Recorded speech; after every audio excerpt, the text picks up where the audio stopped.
Imagine a perfect world where you can build a restaurant, open the doors, and make loads of money. Unfortunately, those days are over. It takes great leadership, hard work, and long hours to operate a successful restaurant. Together, we can make it happen. This is Restaurantopia. Welcome back to Restaurantopia. We have a fantastic episode lined up here today, and just with the regular, normal crew that you're used to and so very fond of. Bringing you tremendous truth bombs. Oh, that's a good right one. to the brain. Whoa, right to the brain. Straight into the brain. That's very direct. Mind blown. Into the cranium, right into the cerebral matter in your skull. Okay. Brian, how you doing, buddy? Great. I'm fantastic. I couldn't be better. Caffeinated Brian, thank you, Sites. Yes, he's here. Anthony He's Hamilton. arrived. What's happening, yo? Chef Anthony. Yeah, man. The cook. The cook. Yeah, the cook. Please keep it as such. So this episode today, Anthony's going to be talking about the hundreds of decisions that your employees make in your restaurant when you're not around, when you're not looking. And what we can do to maybe make that a little bit better, right? Yeah, no, that's it. I got in the mood of making people aware, right? And we talked a little bit about you being a role model as a manager, and we've talked a lot about this self-awareness stuff. This one hit me like a ton of bricks when I learned this concept. Every day, all of us make hundreds, if not thousands of decisions, right? Every single one of us. 100%. We're faced with crossroads every day. Do I hit the snooze button or not? Do I floss this morning or not? Do I iron my shirt or not? And we continue to make decisions throughout the course of the day. We get into our car. Do I pre-start the car? So you get where I'm going with this. We take them for granted, right? We're not consciously aware that we make so many decisions. I want to prep this too by saying, Yeah. if you're an operator and you're pulling people out of the back alley and spending 7 to 10 minutes on training new employees, I used to do that. you need to listen to this episode. Got a pulse? Yep. Got a job. There you go. There you go. Here, fill out the forms next week because you might not be here. Yeah. Like, I love that move. Here's your hat. Jump in the dish tank, and I'll get your paperwork straightened out on Monday. 5 o'clock on a Saturday is not a good time to do paperwork. Yeah. It's like, wait, but where's the training Not and a good time to orientation? hire either. Exactly. Time to hire. Right. So I look at this and I say, man, we take these decisions for granted, and that's just us, and we're individuals, and as leaders and owners and managers and all this stuff, we have usually a higher aptitude of decision-making prowess because we're older, we're more mature, we're more experienced, we've been down the roads of life a little bit longer. Then you start thinking about your employees, right? And you start thinking about what kind of decisions they're making. And before that even, let's talk about the decisions and why you make the decisions that you make, whether they're good or bad.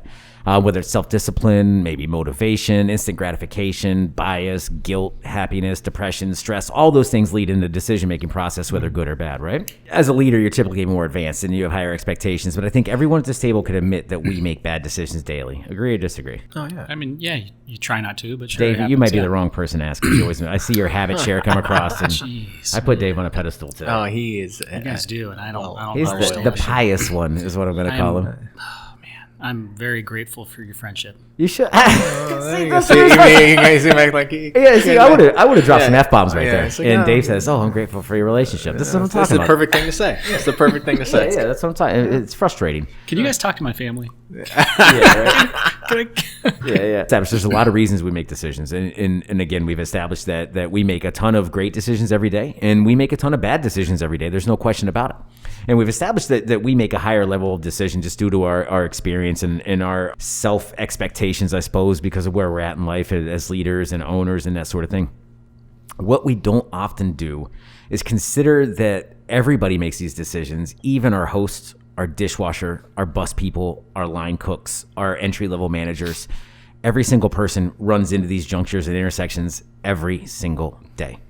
So my question to you fellas is, if our entry-level employees are making these kind of decisions, hundreds, if not thousands of decisions, and admittedly, many of them are bad, what are we doing to make sure that they're at least tipping the scales towards good decisions for our organizational benefit?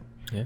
Well, I mean, I think it comes back to the systems and structures of your organization. Yeah. So we talked about hiring. How are we hiring these people when we bring them in? How are we training them? The reason somebody's making a bad decision may be because they don't know any different. Did we show them the right way? Did we show them 2 tablets of sanitizer in that compartment of the sink to make sure that you don't, kill somebody with a pathogen? This guy's talking ServSafe over here. Yeah, no, I love it. So it's how are we hiring them? How are we training them? Mm-hmm. And then number 3, how are we managing them? what does it look like? Are we retraining? Are we critiquing and helping and mentoring and moving along? Like, those are the sorts of things that when the server doesn't have a smile on their face, when the person is rude, those are the sorts of things that you need to figure out why and correct. Agreed. Here's what's scary. So you're a manager and you coach your employees, right? Dave, you're a mentor. Brian, you're a mentor. You guys walk around and you do a little management walk around. You see someone out of place, they're doing something a little different than what you'd like to see. You take the time to coach them. That's only the stuff you see. Mm-hmm. And that's a lot, right? Like, you're constantly helping other people develop their behavior. Again, when you're not around, they're making these decisions. So to your point, there's a lot of things that you can do, whether it's hiring, orientation, training, those sort of things. Pretty cliche, but very, very effective. It's not cliche. To me, it's one of those things that no one is doing. And not no one. That's fair. I guess the idea of them is cliche. Yeah. Whether it's you're plopping someone down in front of a computer screen and you have some sort of online training, or what your training looks like. It's at the end of the day, are you assessing, is my system effective? What are we doing for training that is resonating with the employees, that they're actually learning and that they're implementing it when they're on the job? Yeah. No question about that. That's one thing too. We talk about this in a few episodes, and I still don't see it at all. And I talk about this in my seminars, and I learned this from the fine folks at PALS. Mission statements, right? Mission statements. So important. Have you guys really worked at too many organizations that have mission statements that people adhere to? No, not many, honestly. No, because it's the difference of seeing an organization where they have a mission statement and they're executing it. Like, we all work for Hillcrest. Hillcrest Food Service has an amazing mission statement and lives and breathes it every day. 100%. And it's not lip service. It's not an advertisement. No, it's not an executive retreat that they put this together and then it never got implemented to the entire team. Right. It's an amazing mission statement, one. And then two, the whole company believes it and lives it. Yeah. Well, and I could tell you that we could still get better at it. Oh, here's what I would say. Like, even if somebody's not aware of the mission statement, if I told an employee what it was, like, it wouldn't be a shock. No, but is that fair? That's like the fair. feeling of it, that's like fair. the And they living of it. And they wouldn't say that's hypocrisy, because I think that's where you get that you have a mission statement, but it's so contrary to what the everyday employee is feeling that you have a little hypocrisy, and then you lose trust with that employee. You lose connection. Oh, because they start mocking you because your mission statement is garbage. Because it's not the way you're not walking. You're not walking the walk. You know, and I think where Hillcrest has succeeded and PALS has succeeded is because they actually do it. Yeah. Do you think? I'm not gonna, because I'm gonna slander someone right now. Do you think a national chain XYZ doesn't have a phenomenal mission statement? Like, and in that mission statement is provide amazing hospitality with amazing food. When the food just got poured out of a bag into some slop bucket and then got put into a microwave. Do you think that is a true statement of their mission statement? There's two things there. First of all, no. Second of all, I want you to paint me verbal pictures every day of the week. That's what I want Brian to do. Like, you should write a book. There should be an app. Verbal pictures by Brian. Yeah, that'd be great. You like that? All right, okay. No, I love that. You should launch it. So there was a regional chain, and I guess they're national now, but their mission statement is so profound, and I love it so much. Mm-hmm. And it's just to make sure every customer leaves with a smile. I love that because I'm a firm believer of it, and that's a Danny Meyer principle 101 is if every guest leaves with a smile, guess what? They're happy. They're coming back. It doesn't matter what happens. I like that. I love it. Simple. Everybody can remember. Mm-hmm. And you know what this company does? If you order a kid's meal there, the very last thing your kids do is they get an ice cream voucher, and they get to go up and make their own ice cream sundae for the ride home.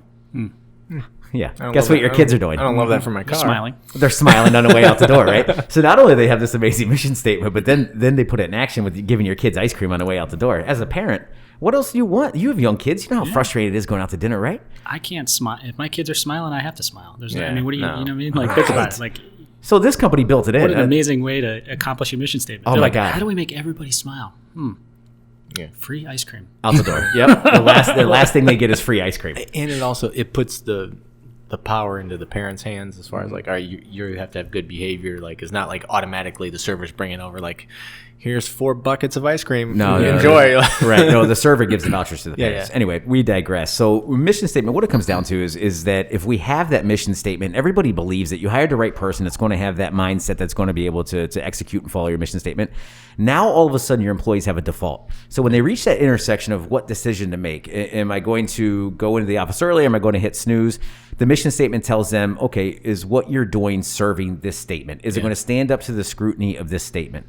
And I can tell tell you it's effective because I deal with this. It's empowering. Yeah. And well, listen, my role at Hillcrest, I have a lot of autonomy in my daily schedule. Yeah. Right? I'm out and about. I basically, I have no idea where you're at. no one does. No one does. I know. I'm kidding. We need to talk about that. Yeah. Damn Panera on Friday. Since you brought Bring that your up. laptop. Yeah, Rocky River. But what I'm saying is there's a lot of trust from the organization bestowed onto me and many people in the organization. It's a sales organization. That's how things go. But I have to hold myself accountable because it's easy to say, you know what, like, man, no one would notice if I went fishing right now or notice, no one would. But then I have to run it through that scrutiny or that test. Is what I'm doing stand up to scrutiny? And further, what does it exemplify our mission statement? Is it following the code? And I'll tell you what, 9.9 times out of 10, because I'm not perfect, I feel guilty about that, and I feel motivated, and I want to go achieve something that's going to serve that mission statement, even in a time where I don't have maybe a direct task or maybe my wheels are spinning. I still want to go serve that mission statement. But you're also a great human being in the sense of like you've come to me and you're like, hey, you know what? Like I don't have a lot going on right now. Like what do we need? What do you need? What can I do? Yeah. And I think that's the difference between a clock in, clock out employee, and we all need that. I was just listening to a podcast this morning, and they said, "What was it? You need generals, you need soldiers." You know what I mean? So you still need those people that show up every day. They're on time. They do the tasks in front of them. They clock out. They go home, and they're just kind of they do it. You need that. You don't need if you had 100 generals, like there would be issues. You know what I mean? You still need the foot soldiers. But that's the difference between somebody that wants to move up in an organization, have opportunities, do different things. Is hey, what else can I do? Okay, so let's back that up real quick because I think first of all, thank you for acknowledging that. But you guys knew who I was for 3 years before you brought me onto this company. I was a customer of yours for 3 years. Sure. Right? I still had to go through like 6 interviews. It was a month-long process to get hired at Hillcrest. You guys knew me already. Like, wow, you guys were in my restaurant all the time. We talked a lot, and you still put me through 6 interviews. And okay, so let's talk about this real quick. Let's dive into this. Yeah. When I met you at Crave in Akron, First time, yep. Which interview was that? Was that the first, or who did you? Where was that in the progression? That was probably like the third. The third. Yeah. So there were 3 after that. Yeah, approximately. Yeah. Okay? Yep. So I could tell you, I walked out of that meeting, and I had not a lot of frequency with you. There was other people in our organization that had frequency. I think it might have been the second time I'd met you. Sure. I walked out of that meeting, and I was like, dude, like we gotta grab this guy. Like we're not gonna find this guy. But then yet there was 3 more before we actually made the decision. Yeah. So what happens is then you find a guy that you've hired right. Yeah. So when you give this person this autonomy, and you don't have to micromanage because you know what's going to happen. Because I'm going to default to the mission because I want to serve the company. Well, it's empowering. And to the premise of this episode is you have employees making 100 decisions a day. And if you're going to jump down their throat... Thanks for roping us back in, by the way. If you're going to jump down their throat on the decision that they made... But if they're empowered to say, all right, this is our mission statement, to make sure that the customer leaves with a smile. So that was what my mindset was when I made decision X, Y, and Z. Yeah. So you can't be mad at me, and you should be proud of me. Again, it may not have been what you would have done, but did we accomplish our end goal here? At the very least, it was working towards that common goal. Yeah. And if it's not, how easy is it to recalibrate an employee when you say like, hey, when you did that, like was the intention to have the customer smile? Yeah. You know what I mean? Like how easy is it to bring, because it's on the Well, that's forefront, pushing it it's through on the front. filter of scrutiny. Right? But that's retraining. Of course. Because recalibration, retraining, I love that. Are we constantly pushing the same message to the employee to coach them up, to make them better? Otherwise, as we talked about in one of our past episodes, you fall in the hole of complacency. No question. Another thing is listen, so we talked about orientation, we talked about hiring, we talked about training, we talked about the mission statement. What about being humanistic? Garnering mutual respect. So the people respect you. They want to make a decision on your behalf that benefits you as well because they like you, they respect you, they look up to you, those sorts of things. I can tell you that I've seen a lack thereof of humanistic management in this industry too many times. You're just a soldier, you're expendable, and you're just a number, that sort of thing. And I find that to be a complete wrong approach because I don't think the people are acting on the behalf of your better interest. I think what it is now they resent the organization. Yeah. And there's a rabbit hole of topics we could discuss after this, talking about theft or revenge or things like that. But man, be humanistic. Or asking them to do stuff that you wouldn't want to do yourself, and then mocking them like, someone threw up in the bathroom, go clean it up. I'm not going to do it because I'm a manager. No. So at that point, that juncture, that person's making a decision. The first decision they make in their head is, do I walk out right now or do I go clean up the vomit? Well, I need a paycheck, so I'm going to go clean up the vomit, right? Entirely wrong motivation, right? Like they should go clean up the vomit, and maybe you should go with them and help them and do it. Set an example. That sort of thing matters. Well, yeah, and I think a point there that I don't want to overlook is there's something about rolling up your sleeves and as a manager, owner, whatever it is, for those employees to see you take care of some of those things that are tough or that are ugly, that are whatever it is, because then they respect and they see and they're like, man, okay, this guy's willing to do what they're asking me to do, or this woman, or and setting up your employees for 100% success 100% of the time. And that's a PAL's statement that we use. But to go to your super gross example of vomit in the bathroom, are you providing them with the right tools? Do they have the right cleaners? Do they have the right gloves? The answer is no. Yeah, you should go buy them. But you should get that. You should close down that restroom. Like, don't put someone in a situation that you wouldn't do yourself. Totally agree with you there. Yeah. So next up, firm and fair rules. Okay. Everybody's clear on what the rules are. The rules are reasonable. The rules are in place for a reason. I always look at like a coloring book example. If I give you a coloring book and a box of crayons and I say, listen, you can color any color you want so long as you stay in the lines, that's firm and fair to me. I allow the person to be the individual, allow them to operate within my guidelines as they wish, because they're different people. They all have their own idiosyncrasies and nuances. So again, color red, orange, blue, green, doesn't matter. If you stay in the lines, my mission is achieved, right? My customers will leave with a smile for loyalty and whatever else your mission is. So I love that one.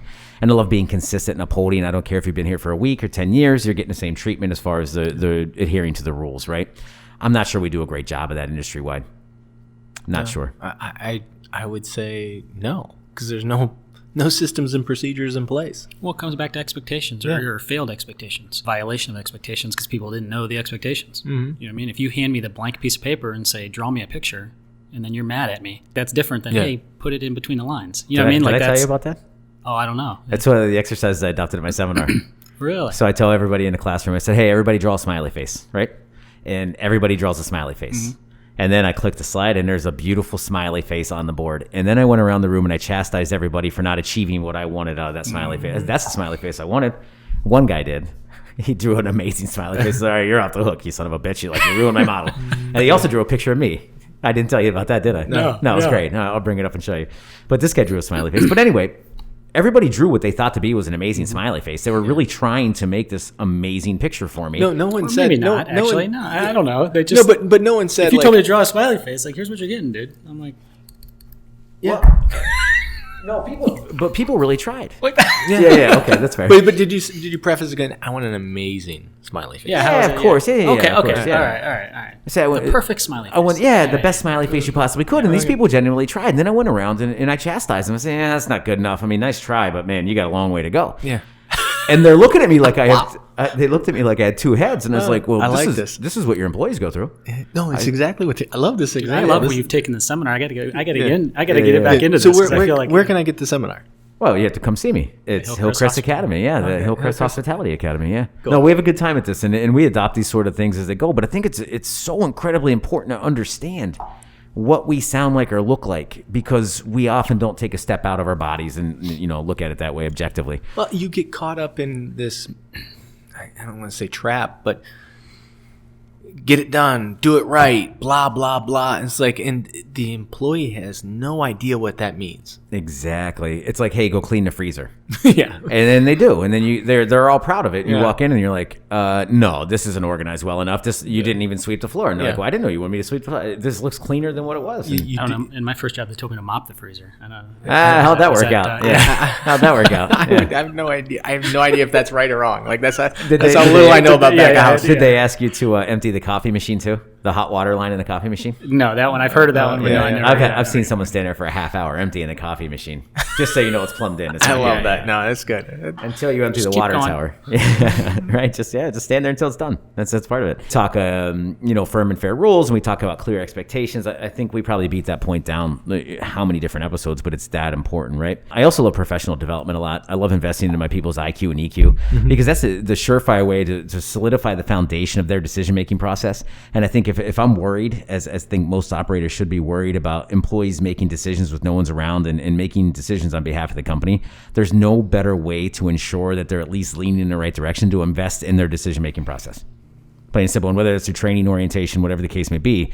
But I love professional development, seminars and trainings and things outside of the scope of my own four walls even. I love that stuff. I think that's not done enough. I think, sometimes, you have to go out and find those people that are outside your industry or outside your four walls and say, who can I bring into my organization or bring my organization to make them better? I love that. Yeah. And and listen, staff gets tired of hearing it from you. Sure. Right? Because they hear Another it from you every day. Yeah, another perspective, yeah. Yeah, you need someone to solidify it, no question. No. And then the biggest one and the last point I want to make sure you inspire through your own behavior. Make sure that you inspire through your own behavior, because the truth is, if the employees see what you're doing, they're going to model that behavior, as we've talked about before. You set the precedent for how to act. If they see you making these decisions, again, we talked about a cell phone policy or a no eating on a line policy, but yet they see you walking down a line eating, then they see that hypocrisy, or they see you modeling that behavior. Yeah. And then all of a sudden they feel it's okay for them to do. And then they're making bad decisions because you made bad decisions. And then it's just snowballs from there. I agree. Yeah. No, this was a fantastic. No, this is a cool episode. Yeah. I like this. This is I think it's something that we all need to think about. And what are our people doing out there and the decisions they're making, and who is interacting with our customers? Who is interacting with our revenue stream? Hundreds, if not thousands of decisions a day are made without your consultation. Yeah. Have you done everything you can to ensure those decisions are pointing in the right direction for your organization? I doubt you have. No, I don't think you have. No, for sure. No, thanks, Anthony, for putting this together. Always, check out the show notes on restauranttopia.com. Also want to give a quick shout out to our one and only sponsor, Hillcrest Foods. I don't know how else to say it, but world-class distribution, knowledge, and service that's going to take your operations to the next level, bringing you things like Restauranttopia, bringing you things like Hillcrest Hospitality Academy. Yep. And if you're interested in that, please reach out to us as well. Either reach out to us here at Restauranttopia or get on Hillcrest Foods and reach out to see when those next seminars are going to be coming out, because Anthony is really done an excellent job of crafting that, and I'm going to be in the next round because I gotta hear this stuff that you've developed recently. This is pretty cool. Now the pressure's on now. I got the highest one coming in. I got up my game. Here we go. I got up my game. Yeah. No, the good news is, even if it hates it, it'll be nice. Yeah. I like that fanny pack. All right. No, thanks so much, guys. Thank you so much. Thanks a lot. Have a great day. Goodbye. This is a high quality pod. Thank you, everybody. Take care. Adios. Thank you for listening to Restauranttopia. The gratitude that we have for each and every one of you spending your precious time to listen to this podcast is immeasurable. Please make sure to tell a friend about this podcast. And also, if you have any feedback for us, visit us on restauranttopia.com and drop us a line. You can also subscribe on your favorite place to listen to podcasts. Thank you and have a great day. I still think we should have an outfit for him, like chef, like the whole chef outfit. No. Yes. I just want him to get the hat. I put on my chef shoes the other day. My daughter looks at me. She goes, "Oh God, what are those?" And I'm like, "These are my Birkenstocks for work." And she goes, "No, Dad." That's all she said and walked away. No. I was like, "You don't understand. They're very functional." She goes, "Yeah, but they're ugly." Yeah. But I can't let you look like that. I know. Better than Crocs. Yeah. I mean, listen, Birkenstocks are high quality shoes, man. Those are, they treat my back well. They're good. And we'd like to give a shout out to our lovely sponsor, Birkenstock. We wish. You can send a check too. Yeah, just send us free shoes, quite honestly. Very good for your back, boys.